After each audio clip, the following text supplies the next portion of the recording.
First off, Mr. Simon, I say congratulations. You just concluded the 50th season of Pacers basketball. This is now your 35th season of ownership. On opening night, do you still get butterflies, some anxious moments? How do you feel on opening night? Every year is the same. The expectations are high, no matter what other people say. I'm excited about our team. I'm excited about the new players, the old players, the existing players. This is one of the great times of owning a team is right before the season starts. This is a new team with so much newness, and I guess the first thing we should talk about is this building that we are in, the St. Vincent Center. Think back to when this was just a vision and a dream, and now that it's a reality. How proud are you when you walk in here and you sit in here and you look at just how up-to-date and special this building is? Well, it is special, and the reason I know is the players themselves are saying how special it is. And you know, the day I said to Rick Fusen, let's do it, and he did the rest, and it came out beautiful. So big thanks to Rick. When you have a home like this, do you feel like that it's so different and so much better than it's ever been? Maybe this year, this season, it's a good way to start the 51st season in the next era of Pacers basketball. Yes, and the fact that it's connected with a tunnel to our facility across the street, it just makes it so easy to use, and everyone's very happy. I'm sure you remember the opening of Bankers Life Fieldhouse. It probably doesn't seem like 18 years ago, but you look at that building right now, and how has it been able to stay in such great shape, still be the best basketball arena in the NBA 18 years later? Again, I'm very proud of that, but you know, we're always thinking ahead, and to make this the arena for the next 20 years, we have to think about doing some major redos and upgrades, and we're thinking about it right now. With the St. Vincent Center finished now, is that where your focus and attention is, and what do you need to do at Bankers Life Fieldhouse? Well, it's more complicated than I can say right now, but things change over 20 years. New ideas come along, new ways of making it more fan friendly, and we're thinking about all those things right now. And hopefully someday soon we'll be able to announce a major improvement. You think about fans and excitement. Many have been thinking about the possibility of Indianapolis hosting an All-Star game, and we saw the official bid with Larry Bird driving the Indy car through New York City, and that was a nice way to launch off, maybe launch the excitement. Why is it important for you to have an All-Star game in Indianapolis once again?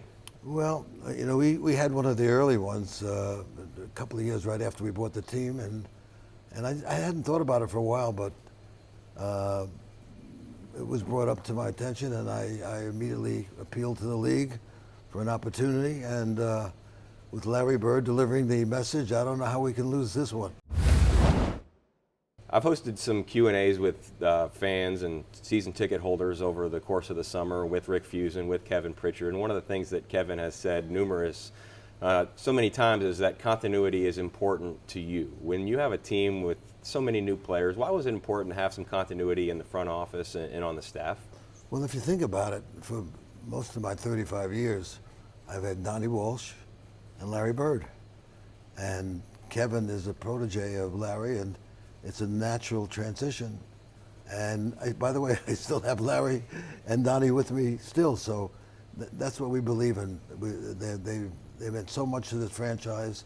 They still mean so much to the franchise that just having them around makes us better. Kevin had a little bit of a bigger challenge this offseason maybe than he had planned on when he first took the reins from Larry Bird as he was remaking this roster and this team. What was important to you? What did you want to see with the players that were coming in for not just this season but for the future? Well, you know, the first thing we had to deal with, the hand we were dealt with. When we knew that Paul George wasn't staying here, it put a lot of pressure on us to think about what we were going to do.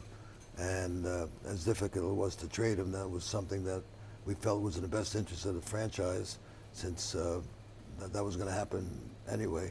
I think we got two very good players, maybe very, very good players.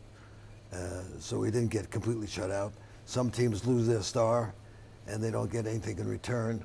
I felt that under the circumstances, we did as well as we could expect. And you have Oladipo and Sabonis coming in with a team that now is led by Miles Turner. How much do you enjoy watching Miles? And think back to that draft night when you draft someone in the first round, you really never know exactly what you're going to get, but how well has that worked out? Well, we're very pleased, and we think he's very special, and we're happy to build around him. I asked some of the players at Media Day what it means to play for the Pacers, to wear Indiana on your jersey, a state that fans love and appreciate basketball, and you'll be glad to know that they all understand that and they embrace that. What does it mean to own the Indiana Pacers? Well, it means a lot, and I'm proud to own the team, and my brother and I have spent many years in this city, and it's been very important to us, our family, and this is one way we could give back to the city and try to produce a good team and maybe someday win a championship.